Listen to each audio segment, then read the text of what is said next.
It's the 23rd of March and this is your Solana Daily Debrief long form edition. Starting with Racket. Now this is something that I've covered before. I'm really bullish on Racket. Basically what it allows you to do is essentially farm engagement. So if we go and connect our X, because I haven't connected in this profile for a little while, you'll have to authorize the app. And what you can do from here is you can go and get reposts, you can go and follow people.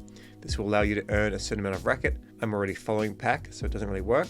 And you can go and filter things. So maybe you're happy to go for a repost. This is everyone that wants to do a repost. Click on it, and if you're happy to repost it, you'll earn Racket. Maybe like as well, so you can go and like this or something like that. Anyway, I'm not trying to say use it, but if you are using it or if you do have Racket, then make sure you're actually holding that Racket within the app, because there's something to suggest that an airdrop is coming, and whatever it is will take Racket to the next level. And just for context, the team behind Racket has actually built quite a few things. Last year they built something called Run Dead, which was a game. They built another tool that was just for like private communities. They built Racket, and I hear they're working on another game. Now onto Solana. The true TPS is over 1000. It regularly goes over 1000, but of course when it's sustained, this is really cool. Breaking number of users, over 22,000, the most out of all chains in the last 24 hours. In terms of wallets, there's new wallets of 45,000, almost 46,000, and almost 1 million wallets interact with Solana in the past 24 hours. Now fees have been absolutely crazy, but still the median fee is less than a cent. There's an insane amount of fees that are actually been spent on blockchains, especially Ethereum. Even Tron's really crazy. But Solana is growing crazily, but still the fees are low. Here's a couple of things from Mert. So if you want to understand why anti-Sol Fud has skyrocketed, this is a big reason why. And basically it's just DEX volume. People are tribal, and when there's of course a lot more chatter on the timeline, on your Twitter timeline, then you want to go and defend your bag. Not everyone's like that. I'm not really like that. You'll see that more and more. Just tribalism is a normal part of just being a human. But right now, as there's a decent amount of liquidity that's going into the Solana ecosystem, you're going to see those ETH people upset and just basically pointing out all the things that aren't perfect about Solana. Many things they say will be completely valid, but at the end of the day, this chain you can play on. In a month, you can spend less than $100 in fees, and on ETH, one transaction could cost you over $100. Also, Validator Revenue has skyrocketed up, absolutely gone crazy. Now this is not sustainable, and this is not actually a good thing. So we're hoping the validator fixes that are coming in the future will be able to solve a lot of this, so that people just don't keep on adding priority fees in order to try and push their transaction through. But for now, priority fees are a must. Jito Sol has a little thread on what is Solana. You may not even know this. So, lightning fast execution speeds, low transaction costs, a vibrant ecosystem. We'll go through a couple of things just to make sure that you understand it. From Anatoly, the goal with Solana is to have one giant global state machine with the lowest latency and lowest fees that physics will allow. For most people, if you're going to read that, you're going to have no idea what this means. So let's just kind of explain like I'm 5-it. When we're talking about one giant global state machine. So this of course is a blockchain that is global, that can be accessed anywhere on Earth. And when we reference state, we're just basically referring to the fact that on this one blockchain, all the different accounts know what all the different accounts value is. So we know that this NFT is over here, and this Sol balance is this, and all the way over in say South Africa, this person has 10 Sol, etc. So the blockchain is working as it's expected to be, as opposed to say the Ethereum ecosystem where there's multiple different state machines. So you bridge your funds from Ethereum to Arbitrum to Polygon, then you go over to Binance Smart Chain, and all of a sudden you have different balances on different blockchains. And that's where it gets far more confusing. And then when we're talking about the lowest latency, so from the time when a transaction is sent to the time when it's been received and confirmed, we want this to be the lowest amount. Ideally, this is less than 1 second. And of course, the lowest fees that physics will allow. A blockchain needs to have a really small fee in order to onboard the masses. However, of course, if the fee was even smaller, but a validator couldn't actually become profitable, then there'd be no incentive to validate that blockchain. So it needs to have a certain value where it's actually valuable to validate on that blockchain. Then we move on to why Solana. This basically allows developers on Solana to focus on building high quality consumer-centric products and services without having to worry about speed, scalability, and cost, because all those things have basically been worked out. They always need to be improved, but they're essentially, in terms of blockchains that are actually being used, they're better than everybody else. Then Solana has speed, scalability. Once again, probably not super dominant now as transaction fees are really high, but something like Kamino as an example went from a couple thousand wallets to hundreds of thousands of wallets, and everyone can get their transaction through. They just need to spend a little bit more on gas at present. And Solana is cheap. Now, Jito Sol is my favorite liquid staking token, and they've been growing their share as well. So if you do want to use DeFi, you can use whatever liquid staking token you like, BSol, MSol, or Jito Sol, but Jito Sol is my preferred. QnA3 AI, this has migrated to the Solana chain. I need to check this out. I'm just telling you right now because there's actually an airdrop alert to share 5 million GPT. Now, I'm not really a fan of when someone goes and creates a token, which obviously is almost like gaming the system because of ChatGPT. Nevertheless, you may want to check this out and maybe get an airdrop, which is valuable. Anything that relates to AI will probably do quite well with the narrative this cycle, as long as they're shipping decent products. You've got 8 days left to get involved in Cubic. I'll put out a video on Monday, that way we've still got time. But if you know how to use Cubic, basically you go and donate money. You donate money without any expectation. You donate to builders with the expectation that they will take it, I guess, and improve it. But you're not expecting an airdrop or anything like that. However, in the previous cycle on Ethereum with Gitcoin, if you actually donated to good projects and if they ship something and they created a token, they would always take a snapshot of those that supported them early on and they would reward them with an airdrop.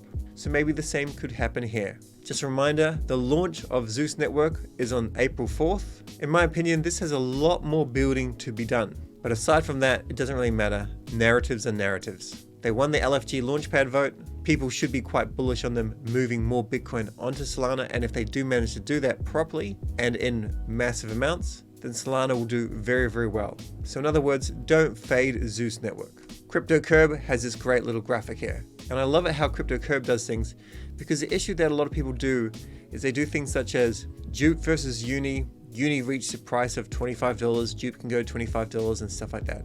Really, you have to compare a market cap. So when you go and compare a $25 billion market cap, which is what was achieved in the previous cycle with Uni, then we're looking at Dupe to be basically $20. But even at a $10 billion market cap, the price is $8. So I'm getting a lot of comments on YouTube, and some people are selling their Dupe.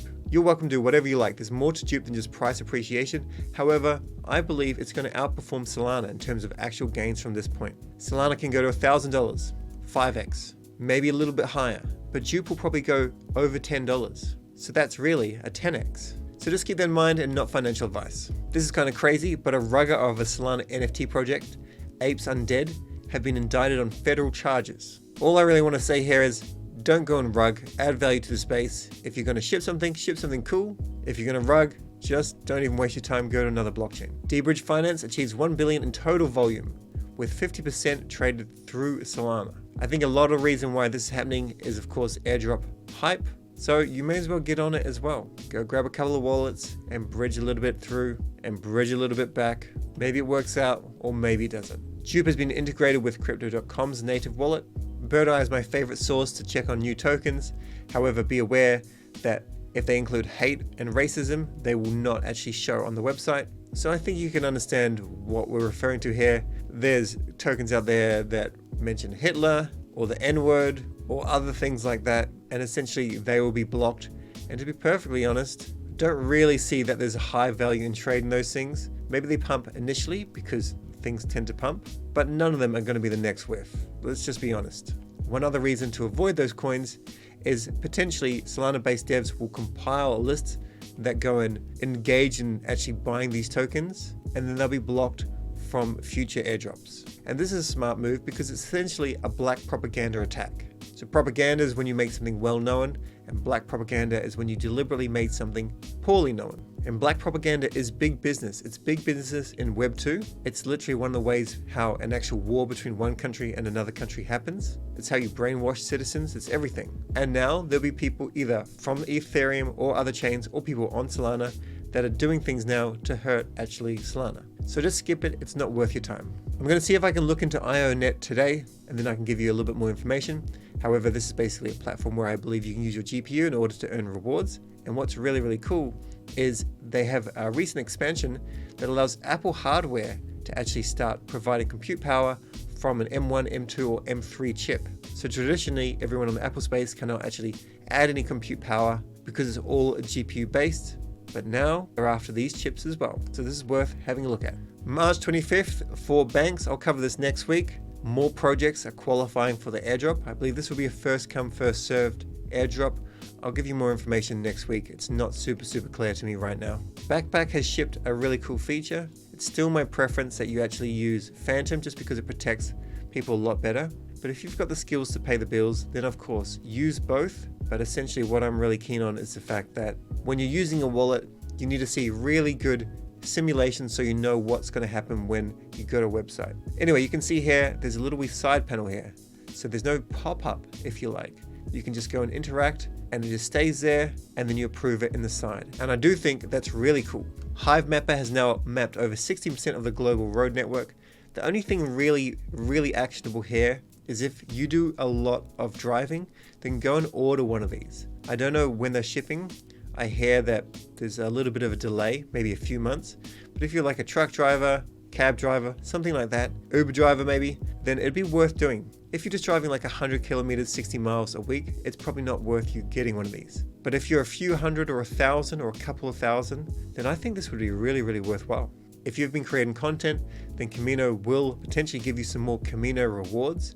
This is fantastic to see, so I'm pleased that they're actually initiating this. Essentially, content is not free to make, and a lot of dApps are very smooth-brained here. They have a lack of rewards programs, creator programs, and it's just not good to see. Kamino has decided to actually run something, so make sure you submit this and do it before March 31st. The note is any Kamino related content created in 2024 is eligible for submission. I would still add something from 2023 if it got decent engagement, but it's entirely up to them, of course. There's a new listing on Whales Markets, Zeus Network Zoo Points. I feel that Zeus Network is currently under the radar. I'm currently doing a decent amount of research to see if this is a valuable DEX. That's all I can tell you right now, other than the fact that you can jump into Whales Market and actually trade if you want to. Just a reminder, March 26th is when the GMRX token will go live.